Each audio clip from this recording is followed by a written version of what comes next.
इसकी क्लासेज में स्वागत है। आज हम प्रश्नावली 11.1 का दूसरा 2 नंबर सवाल करेंगे। 2 नंबर सवाल के अंदर क्या दिया हुआ है? 4 सेमी, 5 सेमी और 6 सेमी भुजाएं वाले एक त्रिभुज की रचना कीजिए और फिर इसके समरूप फिर हमें इसके समरूप एक और त्रिभुज की रचना करनी है और इसकी रचना भी कीजिए। ठीक है, जिसकी त्रिभुज की भुजाएं संगत भुजाएं 2/3 गुणी हो। तो हमें सर्वप्रथम क्या करना है? इसके अंदर देखो, सबसे ज़्यादा संख्या कौन सी है? 6। तो हमें आधार त्रिभुज के अंदर नीचे वाली रेखा को हम आधार कहते हैं। आधार हमें 6 सेमी का खींच लेना है, या आपको 6 सेमी का एक रेखाखंड खींच लेना है। फिर 4 सेमी का एक चाप लगाना है, एक 5 सेमी का चाप लगाना है। फिर हमें इसके समरूप एक और त्रिभुज की रचना करनी है और इसे 2/3 अनुपात 2/3 मतलब इसे 2:3 में विभाजित करना है। ठीक है, चलो हम इस सवाल को करते हैं। सबसे पहले मैं 6 सेमी की एक रेखा खींच लेता हूँ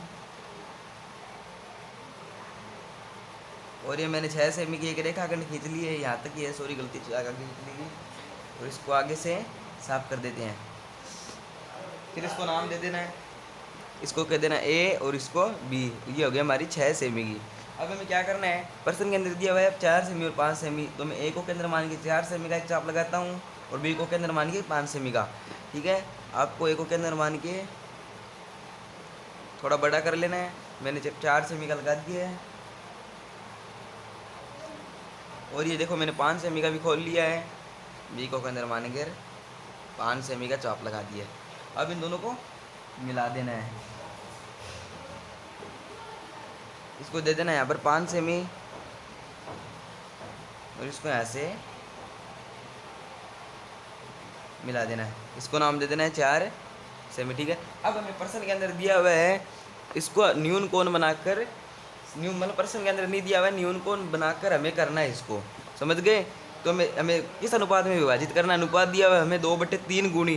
तो हमें 2/3 अनुपात मतलब नीचे संख्या क्या ज़्यादा है, तो मेरे को 3 चाप लगाने प्रकार की सहायता से न्यून कोण बनाकर। ठीक है ना? तो मैं पहले न्यून कोण ऊपर की तरफ भी बना सकते हैं, नीचे की तरफ भी बना सकते हैं। समझ गए? मैंने नीचे की तरफ बनाया है। अंदाजे से प्रकार खोलकर मैंने इतना खोला है और कम कर लेते हैं। ठीक है, एक चाप, 2 चाप और 3 चाप, इनको नाम दे देना है। कुछ भी दे सकते हैं, A1 A2 B1 B2, कुछ भी मैं दे रहा हूँ A1 A2 A3। ठीक है, अभी हमें A3 और A3 को पहले यहाँ से मिला देना है। समझ गए? अब मेरे को देखो A3 से एक चाप लगाना है, इतना खोलकर,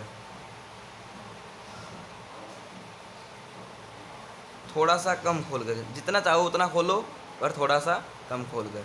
अब मैंने ये इतना यहाँ पर लगाया, उतना ही A2 पर लगाना है। A2 ये रहा हमारा। A2 को केंद्र मानकर हमने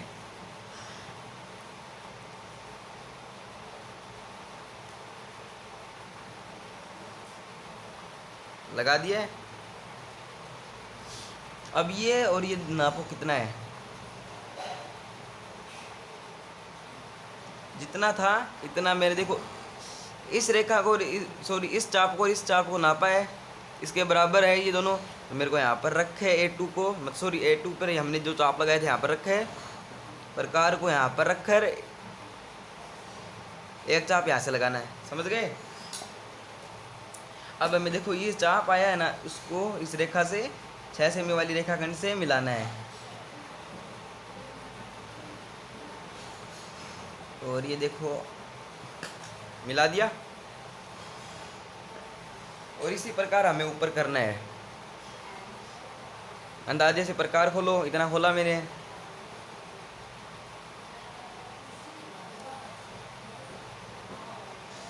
आपको यहाँ पर प्रकार को नाप के काम कुछ ही नहीं करना है। और यहाँ पर ये वाली आई है ना, जहाँ पर एक केंद्र आया एक नया,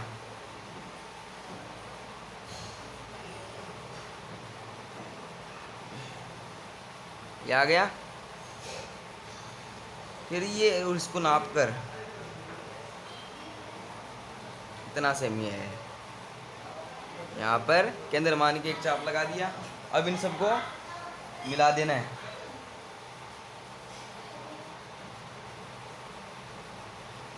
इसी प्रकार हमारा प्रश्नावली 11.1 का दूसरा सवाल कंप्लीट हुआ। अभी हम इसकी रचना और करनी है। अब पहले इनको नाम दे देते हैं। यहाँ पर लिख देते हैं ABC और यहाँ पर लिख देते हैं C, इसको D। समझ गए? इस प्रकार हमारे 11.1 का दूसरा सवाल हो गया। अभी हमें इसकी रचना करनी है। रचना करने के लिए हम सर्वप्रथम क्या लिखेंगे?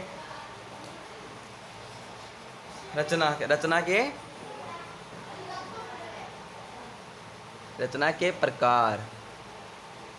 हमने जो इस चित्र के अंदर कार्य किया उसी को ही रचना के अंदर लिखने हैं।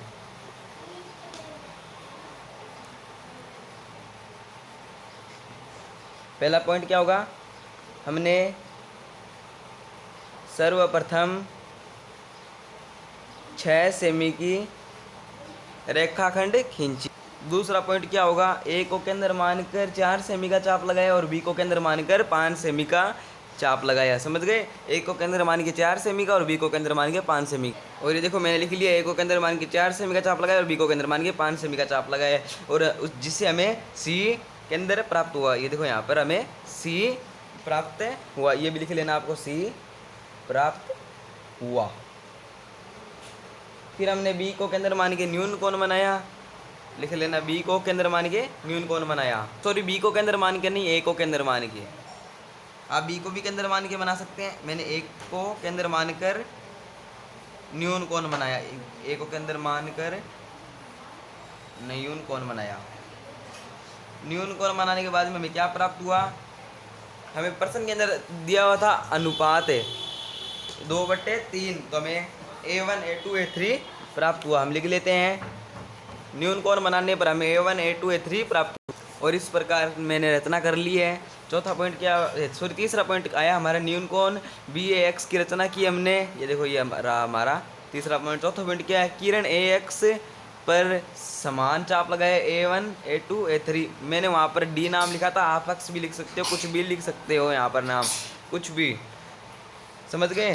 और A3 को B से मिलाया, A3 को हमने B से मिलाया था, और B को A3 और कोण P को A2 से खींचा। ये हमारा समान है, बराबर है।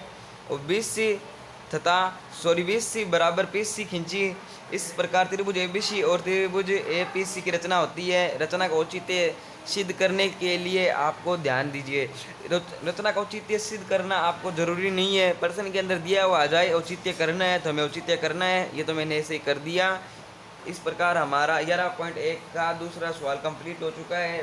वीडियो अच्छी लगी है तो लाइक, सब्सक्राइब, कमेंट जरूर करो। आप सब्सक्राइब नहीं करते, वीडियो देख लेते हो।